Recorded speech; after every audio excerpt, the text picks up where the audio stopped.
भारत में स्थित एक ऐसी गुफा जिसके बारे में बहुत ही कम लोगों को पता है।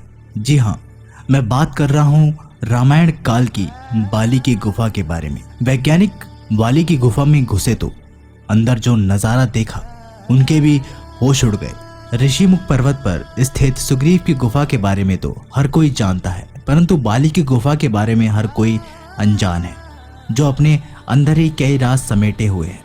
इसका पता जब वैज्ञानिकों को चला तो वे भी इसके अंदर गए और उन्हें कुछ ऐसे प्रमाण मिले जिससे ये साबित हो गया कि ये गुफा सचमुच में बाली की गुफा है। परंतु उस गुफा के अंदर से उन्हें ऐसा क्या मिला जिसके बाद उनके भी होश उड़ गए।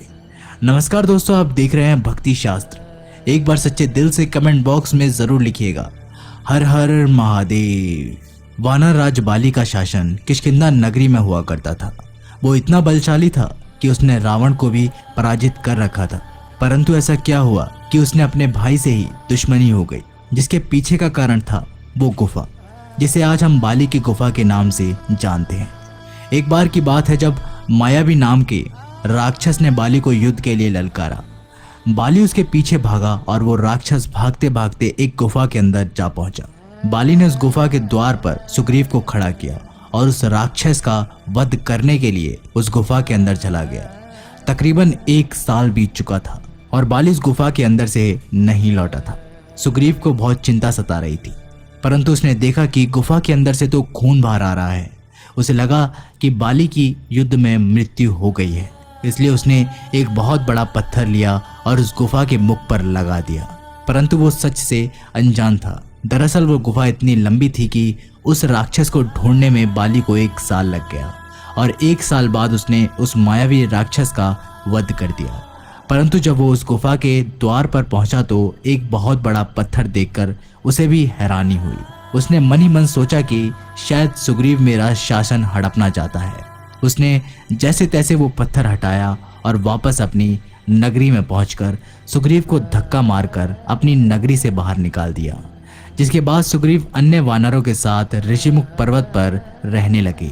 जिसके बाद ऋषिमुख पर्वत सुग्रीव की गुफा के बारे में तो हर कोई जानता है, परंतु बाली की गुफा से हर कोई अनजान है।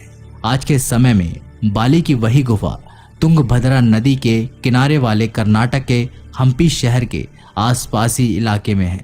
वहां पर स्थित कुछ लोगों ने यह दावा किया कि ये वही बाली की गुफा है जिसमें बाली और मायावी राक्षस के बीच युद्ध हुआ था। वैज्ञानिक को इस बात का पता चला तो वे शोध करने के इरादे से बाली की गुफा में पहुंच गए। परंतु जब वो गुफा के अंदर पहुंचे तो उनको इस बात का अंदाजा नहीं था कि वो गुफा कितनी लंबी है। वो पुनः गुफा के बाहर आ गए और इस बार अपने साथ खाने पीने की पूरी व्यवस्था करके दोबारा एक बार बाली की गुफा में घुसे। ये गुफा इतनी लंबी है कि बाली को भी मायावी राक्षस को ढूंढने के लिए पूरा 1 साल लग गया था। परंतु वो धीरे धीरे गुफा के अंदर चलते जा रहे थे। उन्हें बस कुछ ऐसा प्रमाण चाहिए था जिससे ये सिद्ध हो सके कि ये गुफा सचमुच में बाली की गुफा है। वे 2-3 दिन तक उसी गुफा में विचरण और शोध करते रहे, परंतु उनके हाथ कुछ भी नहीं लगा। परंतु ठीक 3 दिन बाद उन्हें अंदर से एक विशालकाय नाखून प्राप्त हुआ। वो नाखून कोई सामान्य नाखून नहीं था और ना ही किसी जानवर का नाखून था। वे सभी हैरान थे कि आखिर ये नाखून किस प्रजाति का है, जिससे शोध के लिए भेज दिया गया। जब वैज्ञानिक उस गुफा के और अंदर पहुंचे तो वहां पर उन्होंने जो देखा उन सभी के होश उड़ गए। दरअसल उस गुफा के अंत में एक अलग ही भाषा में कुछ लिखा हुआ था जो किसी के समझ में नहीं आ रहा था। परंतु वैज्ञानिकों ने इस पर शोध किया तो उन्हें पता चला कि ये लिखावट तकरीबन 5 से 6 हजार साल पुरानी है। वानर नाम की प्रजाति पहले इस तरह की लिखावट का इस्तेमाल किया करती थी। वानर बंदरों से अलग हुआ करते थे। उनका शरीर मानव की तरह होता था, परंतु मुख बंदर की तरह। उनकी पूंछ भी होती थी और वो काफी हष्टपुष्ट पहलवान की तरह होते थे। जब वो नाखून अच्छी तरह से शोध किया गया तो ये पाया गया कि वो किसी आम इंसान का नाखून हो ही नहीं सकता, ना वो किसी जानवर का नाखून है, क्योंकि मायावी राक्षस और बाली के बीच उस गुफा में युद्ध हुआ था।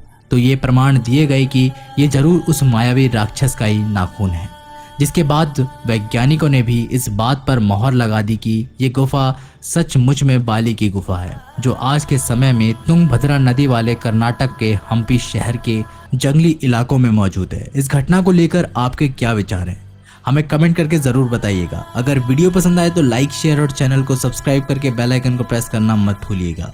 तब